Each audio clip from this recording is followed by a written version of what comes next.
El mundo en la mira de Carlos Rajo. Estimado Carlos Rajo, ¿cómo te va? Muy buenos días. Te saludo en esta mañana de domingo. Hay muchos temas. Hemos centrado nuestra visión. Hemos estado prácticamente con temas relacionados al terrorismo en Europa, particularmente lo que sucedió en la parte de París con el semanario satírico Charlie Hebdo. Pero de ahí hay una onda expansiva a Bélgica. Ha habido otras situaciones también de terrorismo, igualmente en Europa. Carlos, ¿cómo te va? Muy buenos días. ¿Qué tal, Jaime? Estoy muy bien, gracias. Buenos días. En efecto, eso de Bélgica vale la pena detenernos un rato, Jaime. Sí.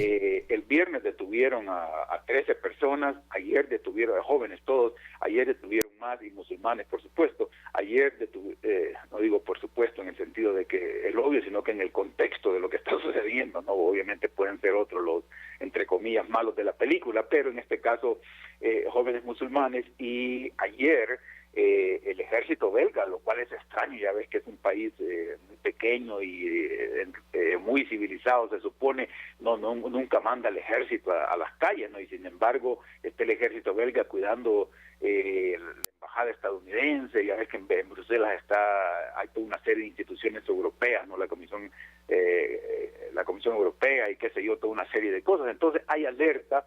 Y esto, Jaime, tiene el cordón umbilical, o la relación que tiene con lo de París, es que son jóvenes musulmanes que de una manera u otra tienen un par de cosas en común. Una, que se sienten, que te dijera, alienados de sus sociedades, ¿no? Nunca se pudieron integrar.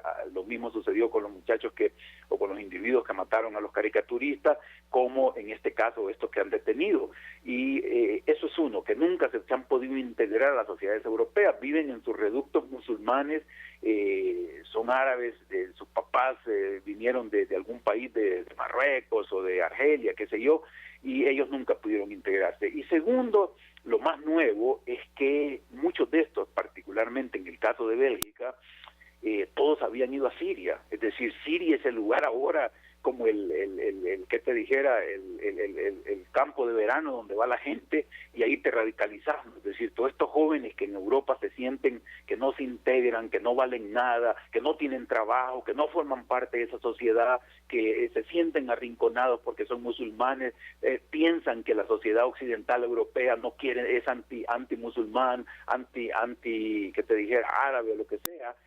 Vas a Siria y en Siria sos alguien, ¿no? En Siria el Estado Islámico gobierna al menos buena parte de Siria, y ahí no solo te sentís que tu vida tiene sentido, sino que al mismo tiempo aprendiste una serie de cosas, de manejo de armas, de explosivos y qué sé yo, y después regresás a Bélgica porque tenés pasaporte, o a Francia. En el caso de Francia, para ser específico, pues no hay registro de que estuvieron en Siria, sino que en Yemen, que de alguna manera es algo similar. El punto es que regresase a Europa y con toda una serie de conocimientos que antes no tenía, ¿no? Ese es básicamente el contexto para entender qué es lo que sucede primero en Francia y ahora con estos muchachos en Bélgica.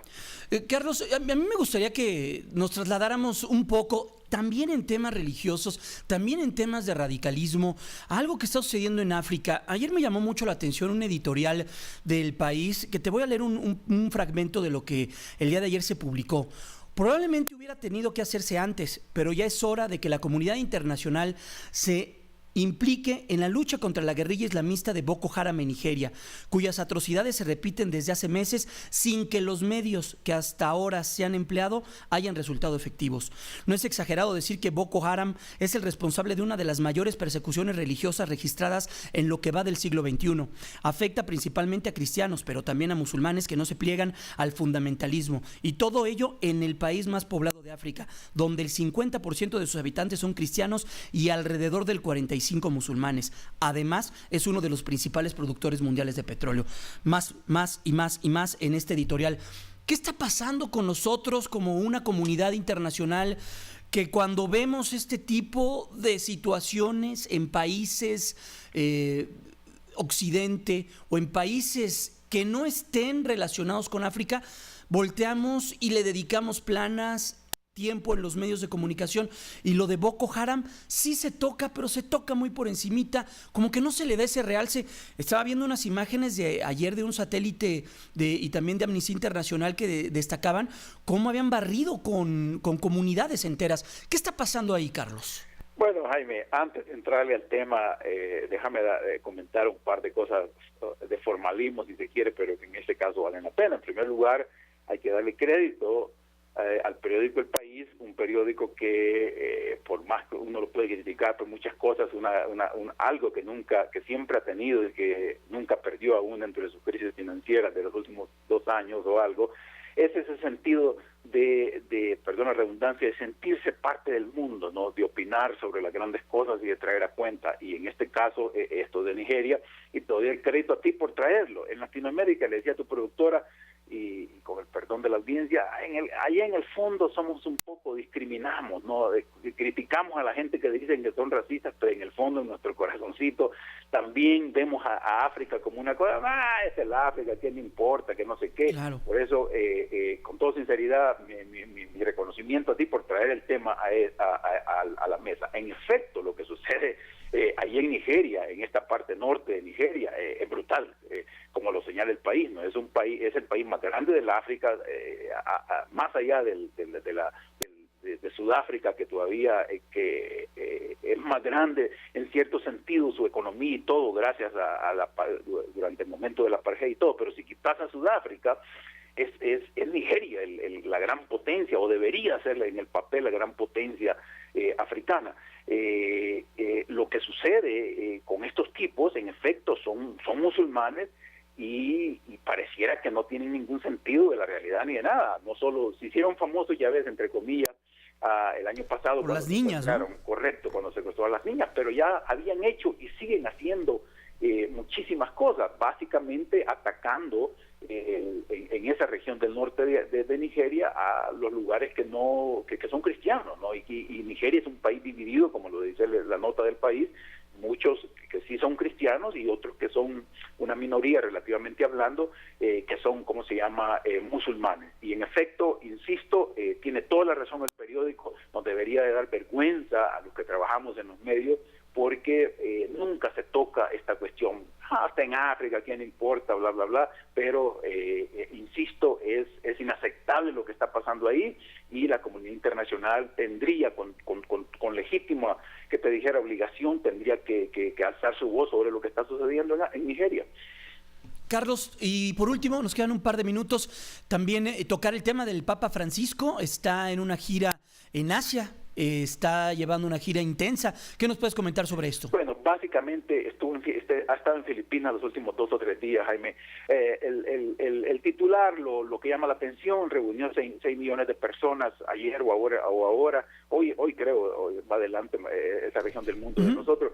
Lo que me llama la atención, más allá de que reunió 6 millones de personas, lo cual es un montón, pero no es extraño en una Filipinas tan católica, es que tocó el tema de la pobreza y el medio ambiente, ¿no? Cosas que siempre es bueno que el Papa los toque, y lo del medio ambiente en particular, Jaime, si recordás un titular de hace un par de días, que fue el día más caliente, hace poco el día más caliente que se tiene registrado en la historia.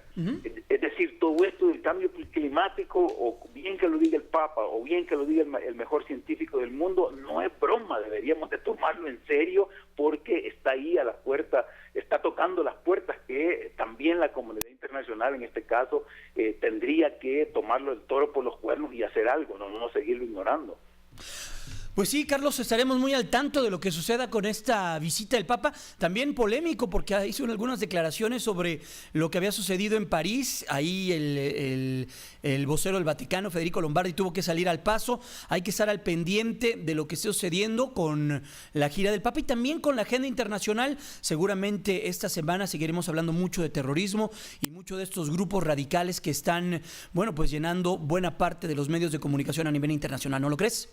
Bueno, lo del Papa, un poco, que te dijera, acá en la discusión que nosotros tuvimos el otro día aquí en este espacio, en el sentido de que el Papa dice, No, pues, y uno comparte lo que dice, estamos con la libertad de expresión, no, somos absolutos en la libertad de expresión, pero, dice el Papa, muy desde su esquina, lo que es la cuestión religiosa, tienen que respetar las ideas y tradiciones religiosas de los otros, ¿no? Lo dejo ahí, Jaime, porque no quiero entrar a ese tema más, pero tú sabes que nosotros estábamos en esa esquina, ¿no? Sí, claro. Aceptamos, por supuesto, el derecho a la libertad de expresión, con todo respeto, por supuesto que condenamos la violencia contra los que ejercen su libertad de expresión, pero al mismo tiempo no se olviden también que hay que respetar dentro de lo posible las tradiciones y creencias religiosas de mucha gente, ¿no? Pues sí, Carlos, tienes toda la razón. Hay que estar al pendiente de eso y seguramente dará mucho todavía de qué hablar. Muchas gracias, Carlos. Muy buenos días. Carlos Rajo, nuestro analista internacional. Que estés muy bien, Carlos. Gracias, buenos días. Hasta luego. Muy buenos días, Carlos Rajo.